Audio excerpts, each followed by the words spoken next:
Galilee and the Mediterranean. Herod quickly set about ridding Galilee of what his court historian calls robbers, although they may have been people resisting Roman rule. Herod was about 25 when he took on the governorship of Galilee in 47 BC. In 41, Herod and his brother were named tetrarchs by the Roman leader Mark Antony. They were placed in this role to support Hyrcanus II. Later, Antigonus, see again, I need a scorecard. Hyrcanus' nephew took the throne from his uncle with the help of the Parthians.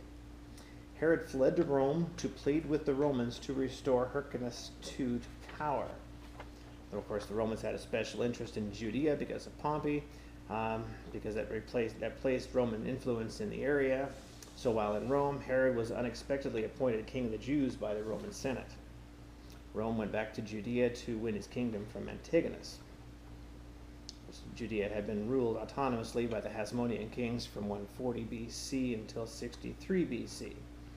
Hasmoneans retained their titles but became clients of Rome after the conquest of Pompey in 63. Of course, Herod overthrew Antigonus in a 3-year-long war between 40 and 37 BC and ruled under Roman overlordship until his death in 4 BC. So Herod died in 4 BC.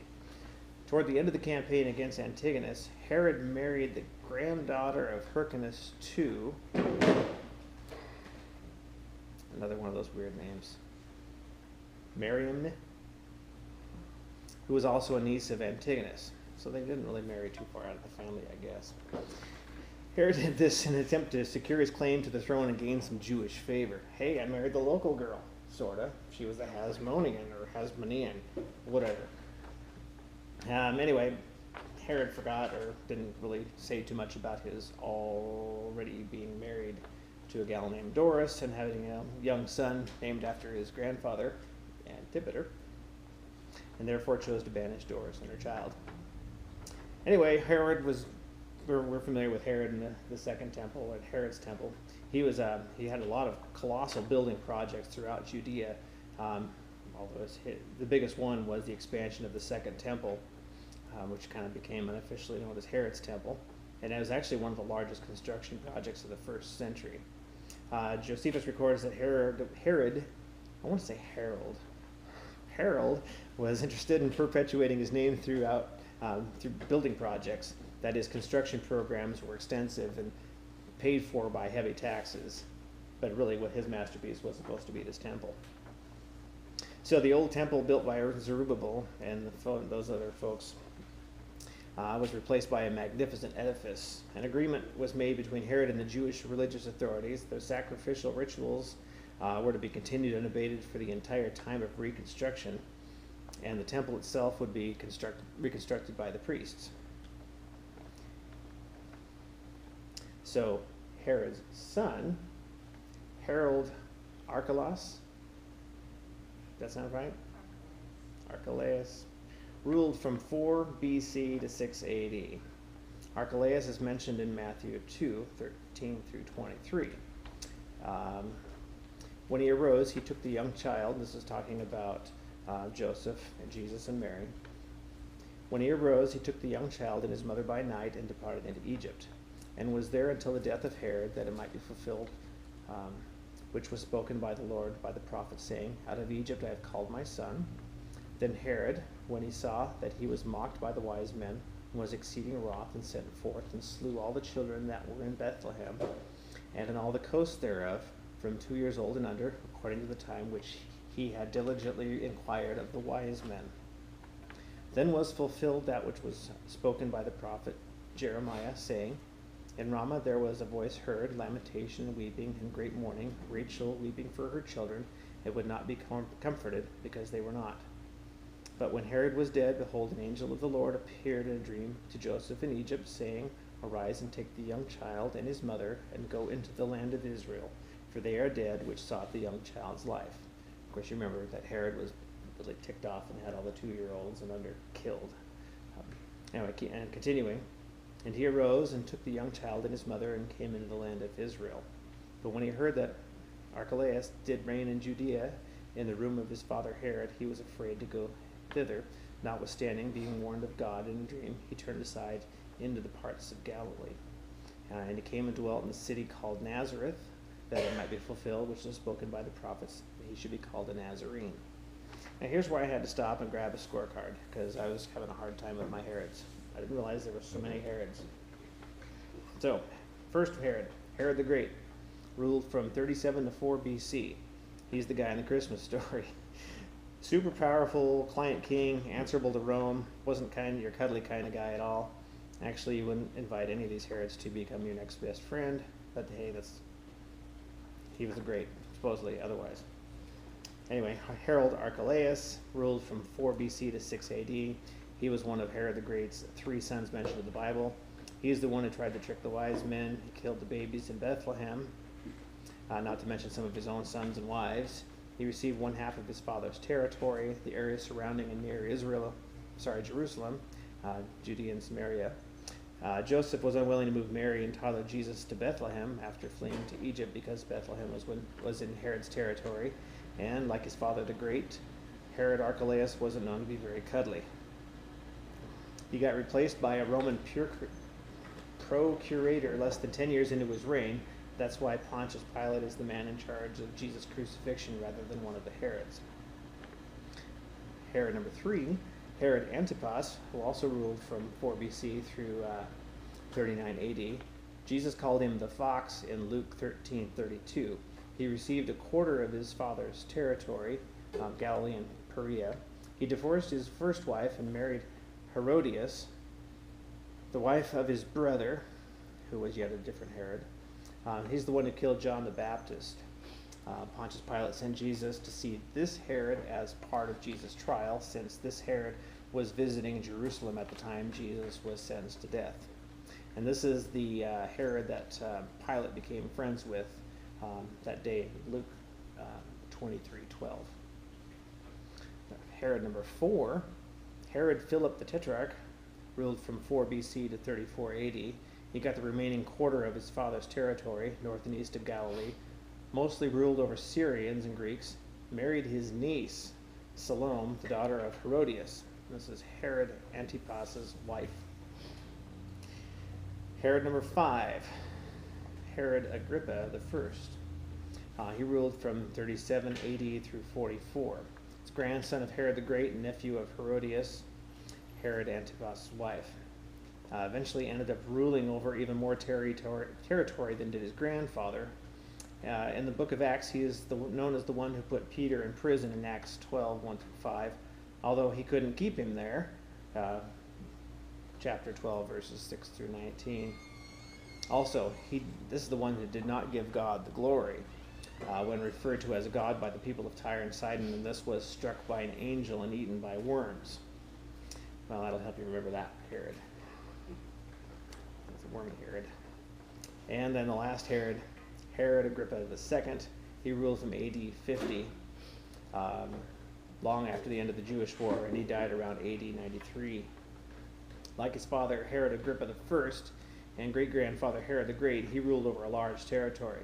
He's the one who interviewed Paul along with the Roman procurator Porcius Festus when Paul was imprisoned in Caesarea after Paul's 3rd missionary journey from Acts 25 through 26.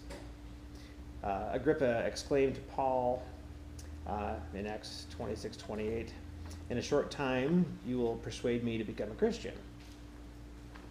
Anyway, Paul ended up appealing directly to Caesar because of him, and then there was no more contact with this and the final powerful Herod. So that was all the Herods. Yeah, the scorecard was needed again. Anyway, after King Herod died and after the disposition of Herod Archelaus, the Romans instituted procurators to rule the Judeans. In the beginning, the Roman procurators respected the laws and customs of the Jewish people, allowing them to rest on the Sabbath, granting them exemption from pagan rituals, and even minting coins free of images, despite the fact that elsewhere the coins bore images. When confronted with a procurator who disrespected their laws and customs, the Jews petitioned the governor of Syria to get the official removed. Roman Judea essentially being a satellite of Syria at that time. However, this changed with the institution of Gessius Florus as a procurator in 64 AD. Florus helped set the revolution in motion after stealing from the temple treasury and murdering Jews who oppose this destruction. Anyway, the Jews attempted to garner support from the governor of Syria at the time, but their plea for help failed to garner any support. The consequent riot, which erupted, was the first in a series of revolts and led to the formation of several revolutionary factions. The revolt was further intensified when Florus attempted to stop the riots, which actually incited more revolutionary zeal. Now we're talking about the Second Temple here, and I do need to mention that Jesus had also prophesied that the temple was going to be destroyed, which we're actually leading up to. So in Mark 13:1-2, Jesus says, it is said, then as he went out of the temple, one of his disciples said to him, Teacher, see what manner of stones and what buildings are here. And Jesus answered and said to him, Do you see these buildings? Not one stone shall be left upon another that shall not be thrown down. In Matthew 24:1-2, then Jesus went out and departed from the temple, and his disciples came to show him the buildings of the temple. And Jesus said to them, Do you not see all these things? Assuredly, I say to you, not one stone shall be left here upon another that shall not be thrown down. Of course, then there were prophecies concerning the temple's destruction by Daniel. Daniel 8:11-14. He even exalted himself as high as the prince of the host, and by him the daily sacrifices were taken away, and the place of his sanctuary was cast down. Because of transgression, an army was given over to the horn to oppose the daily sacrifices, and he cast truth down to the ground. He did all this and prospered. Then I heard a holy one speaking, and another holy one said to that certain one who was speaking, How long will the vision be concerning the daily sacrifices and the transgression of desolation, the giving of both the sanctuary and the host to be trampled underfoot? And he said to me, For 2,300 days, then the sanctuary shall be cleansed. In Daniel 11:30-31, 4 ships from Cyprus shall come against him. Therefore he shall be grieved and return in rage against the holy covenant and do damage. So he shall return and show regard for those who forsake the holy covenant. And forces shall be mustered by him, and they shall defile the sanctuary fortress. Then they shall take away all the daily sacrifices and place there the abomination of desolation. So the great revolt against Rome began the year 66 AD. The crisis escalated due to anti-taxation protests and attacks upon Roman citizens. The Roman governor, Gessius Florus, responded by plundering the Jewish temple, claiming the money was for the emperor, and the next day launching a raid on the city, arresting numerous Jewish senior figures. This prompted a wider, large-scale rebellion, and the Roman military garrison of Judea was quickly overrun by the rebels, while the pro-Roman king Agrippa II, together with Roman officials, fled Jerusalem. As it became clear the rebellion was getting out of control, Cestius Gallus, the legate of Syria, brought in the Syrian army based on the Legion 12 Fulminata and reinforced by auxiliary troops to restore order and quell a revolt.